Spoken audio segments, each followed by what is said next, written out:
ਸਤਿ ਸ਼੍ਰੀ ਅਕਾਲ जी, मैं हाँ कंवर सिंह बेदी। मान सरकार पंचायती ਜ਼ਮੀਨਾਂ ਉੱਤੇ ਕੀਤੇ ਗਏ गैर कानूनी कब्जिਆਂ ਨੂੰ ਛਡਾਉਣ ਦੀ ਤਿਆਰੀ ਕਰ ਰਹੀ है। ਮੁੱਖ ਮੰਤਰੀ ਭਗਵੰਤ ਮਾਨ ने ट्वीट किया कि 31 मई तक पंचायती ਜ਼ਮੀਨਾਂ ਉੱਤੇ ਕੀਤੇ ਗਏ गैर कानूनी कब्जे ਕਰਨ ਵਾਲੇ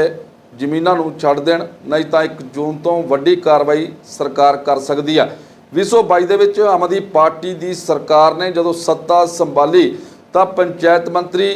कुलदीप धालीवाल ने पंचायती ਜ਼ਮੀਨਾਂ ਦੇ ਉੱਤੇ ਕੀਤੇ ਗਏ ਕਬਜ਼ਿਆਂ ਨੂੰ ਛਡਾਉਣ ਦੀ ਮੁਹਿੰਮ ਨੂੰ ਸ਼ੁਰੂ ਕੀਤਾ। ਕਾਫੀ ਹੱਦ ਤੱਕ ਸਰਕਾਰ ਨੂੰ ਸਫਲਤਾ ਮਿਲਦੀ ਆ ਤੇ 9000 ਏਕੜ ਤੋਂ ਵੱਧ ਦੀ ਜ਼ਮੀਨ ਸਰਕਾਰ ਪ੍ਰਾਪਤ ਕਰ ਲੈਂਦੀ ਆ। ਪਰੰਤੂ ਜਦੋਂ ਸਰਕਾਰ ਨੇ ਪੰਚਾਇਤੀ ਜ਼ਮੀਨਾਂ ਛਡਵਾਉਣ ਦੀ ਕਵਾਇਦ ਨੂੰ ਸ਼ੁਰੂ ਕੀਤਾ ਤਾਂ ਬਹੁਤ ਵੱਡਾ ਵਿਰੋਧ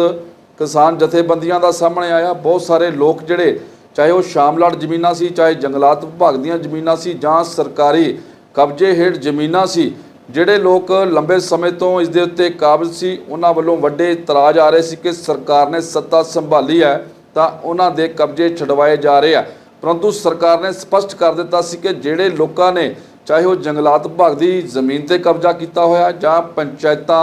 दे अधीन आउंदी शामलाट जमीन है जां सरकारी ਜ਼ਮੀਨ ਦੇ ਉੱਤੇ ਜਿਹੜੇ ਵਿਅਕਤੀਆਂ ਨੇ ਕਬਜ਼ਾ ਕੀਤਾ ਖੁਦ ਹੀ ਜ਼ਮੀਨ ਨੂੰ ਛੱਡ ਦੇਣ, ਕਿਉਂਕਿ ਪੰਚਾਇਤੀ ਜ਼ਮੀਨ ਤੋਂ ਸਰਕਾਰ ਨੂੰ ਆਮਦਨ ਆਣੀ ਹੁੰਦੀ ਹੈ। ਸਰਕਾਰ ਨੇ ਖਜ਼ਾਨੇ ਭਰਨੇ ਹੁੰਦੇ ਆ ਤੇ ਖਜ਼ਾਨੇ ਦੀ ਭਰਪਾਈ ਵੀ ਕਰਨੀ ਹੁੰਦੀ ਹੈ। ਇਸ ਕਰਕੇ ਸਰਕਾਰ ਨੇ ਜਦੋਂ ਸੱਤਾ ਸੰਭਾਲੀ ਸੀ ਤਾਂ ਪੰਚਾਇਤ ਮੰਤਰੀ ਕੁਲਦੀਪ ਧਾਲੀਵਾਲ ਨੇ ਕਾਰਵਾਈ ਕਰਦਿਆਂ 9000 ਏਕੜ ਤੋਂ ਵੱਧ ਦੀ ਜ਼ਮੀਨ ਨੂੰ ਕਬਜ਼ੇ ਹੇਠ ਲੈ ਲਿਆ ਸੀ। ਮੁੱਖ ਮੰਤਰੀ ਭਗਵੰਤ ਮਾਨ ਨੇ ਹੁਣ ਟਵੀਟ ਕਰਕੇ ਸਪਸ਼ਟ ਕਰ ਦਿੱਤਾ ਕਿ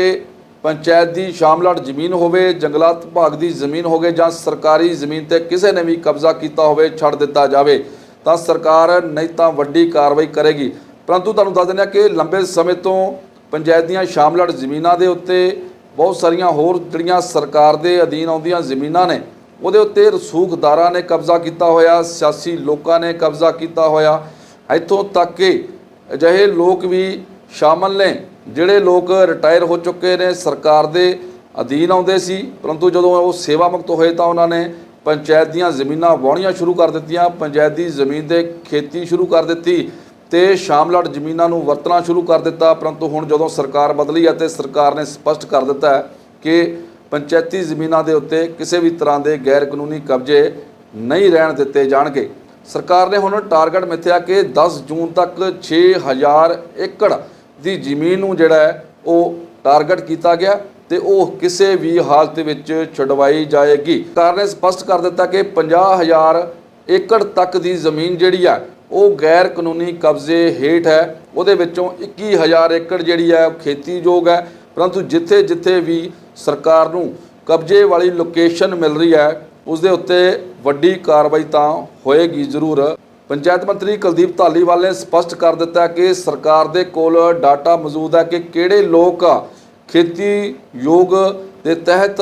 जमीन की वरतों कर रहे हैं, जिहड़े कब्जे जिहड़े है शामलाट जमीनां ते होए है, जंगलात विभाग दीयां जमीनां ते होए जां होर भी जिथे भी होए ने, तां सरकार हुण उन्हां जमीनां नूं छडवाएगी, इहदी भरपाई करेगी। ते जे देखिया जावे तां सरकार ने जदों सत्ता संभाली सी तां 27000 करोड़ रुपए का लाभ सरकार दे खजाने विच होया सी। परंतु कुछ समय लई ये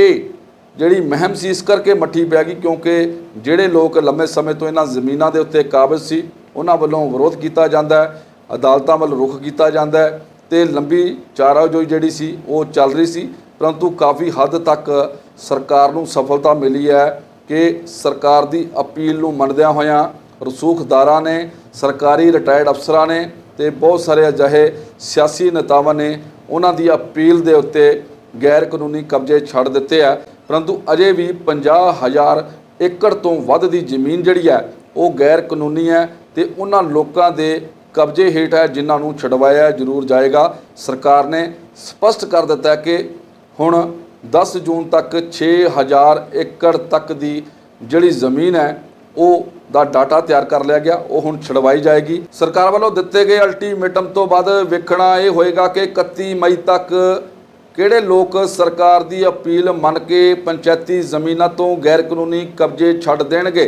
नहीं तो सरकार की कार्रवाई तो होनी ही होनी है, क्योंकि मुख्य मंत्री का ट्वीट कर चुके हैं। इस तो बाद सीधी कार्रवाई जी है 1 जून को देखने को मिलेगी। 10 जून तक 6000 एकड़ तक की जी जमीन है वो टारगेट के विच है सरकार दे कि वो छुड़ाउणी ही छुड़ाउणी है। उस तो इलावा उन्होंने कहा कि जिहड़े लोगों ने इसके पैसे भरे हुए है सरकार उन्हां दी भरपाई भी जरूर करेगी। परंतु सरकार दस तां जरूर रही है कि इस तो पहला 9000 एकड़ तो वध दी जिहड़ी जमीन है छड़ाई जा चुकी है, परंतु दूसरी मुहिम जिहड़ी है 14 मई तो बाद शुरू की गई है। जे सरकार ने पंचायती जमीनों तो गैर कानूनी जमीन छड़ाउण दा फैसला कर लिया जां जिद्दां रसूखदार लोकां दी गल कीती जा रही है, रिटायर्ड अफसरां दी गल कीती जा रही है, रसूखदार लोकां दी गल कीती जा रही है कि इन्हां लोकां ने कब्जे कीते होए आ, इन्हां नूं छड्ड देने चाहीदे आ। परंतु सरकार जे जमीनों के उत्ते कब्जे छड़ाउण नूं लैके सुहिरद दिखाई दे रही है तो परंतु उन्हां लोकां दा नां जनतक क्यों नहीं कर रही जिहड़े लंबे समय तो सियासी शह दे नाल जिहड़े रसूखदार लोग सी जिहड़े रिटायर्ड हो के सरकार की इस जमीन की वरतों कर रहे सी, क्योंकि बहुत सारी जिहड़ी जमीन है वो जे वाहीयोग है जां होर बहुत सारे थावां दे उत्ते सरकार नूं दिखदी है, क्योंकि जिस तरह के डाटे सरकार के कोले मौजूद है तो सरकार नूं ये भी गल जनतक कर देनी चाहिए है कि पंजाब दे विच हुण तक किहड़े-किहड़े लोग रसूखदार लोग जां सियासी लोग सी इस पंचायती जमीन के उत्ते काबज हो के जिहड़े सरकार के खजाने नूं चूना ला रहे सी। जे हुण सरकार ने खजाने की भरपाई करने की शुरुआत की है तो पंचायत मंत्री कुलदीप धालीवाल ने स्पष्ट कर दिता कि जिहड़ी सत्ता संभालदे ही सरकार ने कार्रवाई शुरू की सी जमीनां छड़ाउण दी, उस दे विच 27000 करोड़ तो वध दा फायदा सरकार के खजाने नूं होया। परंतु जिस तरह हुण सरकार ने टारगेट मिथ्या उहदे विच 50000 एकड़ तो वध दी जिहड़ी जमीन है वो गैर कानूनी कब्जे दे अधीन आउंदी है, इस करके उसनूं छड़ाया जरूर जाएगा तो खजाने की भरपाई जरूर की जाएगी। सरकार की इस कार्रवाई दे विच सरकार नूं किन्नी कुछ सफलता मिलती है, क्योंकि बहुत सारे लोग अदालती चाराजोई करते हैं, अदालती पैरवाई करते हैं, परंतु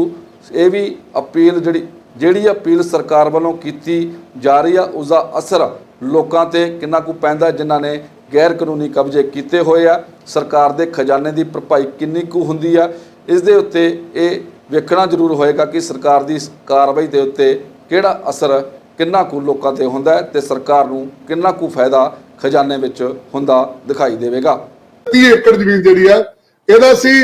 मतलब 30 ਲੱਖ ਦਾ मतलब ਐਵਰੇਜ ਕੱਢੀ ਹਾਲੇ ਬਹੁਤ ਜ਼ਮੀਨ ਮਹਿੰਗੀ ਹੈ ਸ਼ਹਿਰਾਂ ਦੇ ਲਾਗੇ ਹੈ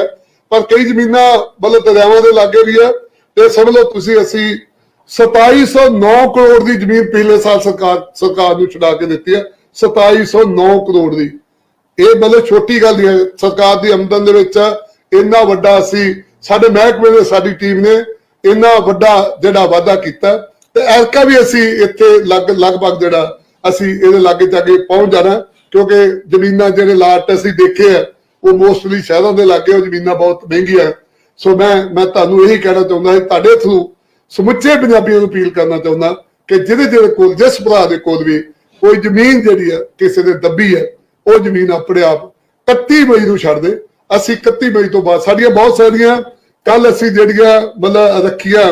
ਕੱਲ ਡੀਡੀਪੀਓ ਦੇ ਨਾਲ ਮੀਟਿੰਗਾਂ ਕਰਕੇ ਜਿਹੜੀਆਂ ਡੇਟਾ ਵੀ ਰੱਖੀਆਂ ਸੀ कब्जे लैन दिया उसी 30 मई ज्यादातर डीडीपीओ के डेटा लिया कि 30 ਨੂੰ आ कब्जा छुड़ जूगी 30 ਨੂੰ आ छुड़ जूगा पर ताइयों असी 31 मई अज सीएम साहब ने भी ऐलान किया ते मैं भी अपने महकमे के अफसर की हाजिरी च तुहाडे नाल अपने सीएम साहब की हाँ दा हाँ बुलाउंदे हुए उन्हां दे दिशा निर्देशों नूं मनदे हुए ये कहना चाहुंदा कि असी ये जमीनां जिहड़ियां छडावांगे। टाइम लग सकदा क्योंकि कोर्ट कचहरियां दा काम है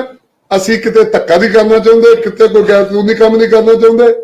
ਜਿਹੜਾ ਮਾਨ ਸਾਹਿਬ ਨੇ ਟਵੀਟ ਕੀਤਾ ਉਹਨਾਂ ਨੇ ਇਹ ਵੀ ਕਿਹਾ ਕਿ ਜੇ ਕੋਈ ਜੰਗਲਾਤ ਦੀ ਹੈ ਹੋਰ ਵੀ ਕੋਈ ਸਰਕਾਰੀ ਜ਼ਮੀਨ ਹੈ ਉਹ ਵੀ ਛੱਡ ਦੇ 31 ਤੱਕ ਨਹੀਂ ਤਾਂ ਮਾਨ ਸਾਹਿਬ ਨੇ ਉਹਨਾਂ ਲਈ ਵੀ ਤਿਆਰ ਕਰਤਾ ਵੀ ਅਸੀਂ ਜੰਗਲਾਤ ਵੀ ਸਰਕਾਰ ਦੀਆਂ ਦੂਜੀਆਂ ਜ਼ਮੀਨਾਂ ਜਿਹੜੀਆਂ ਉਹ ਸਾਰੀਆਂ ਜ਼ਮੀਨਾਂ ਜਿਹੜੀਆਂ ਆਪਾਂ ਛਡਾਵਾਂਗੇ।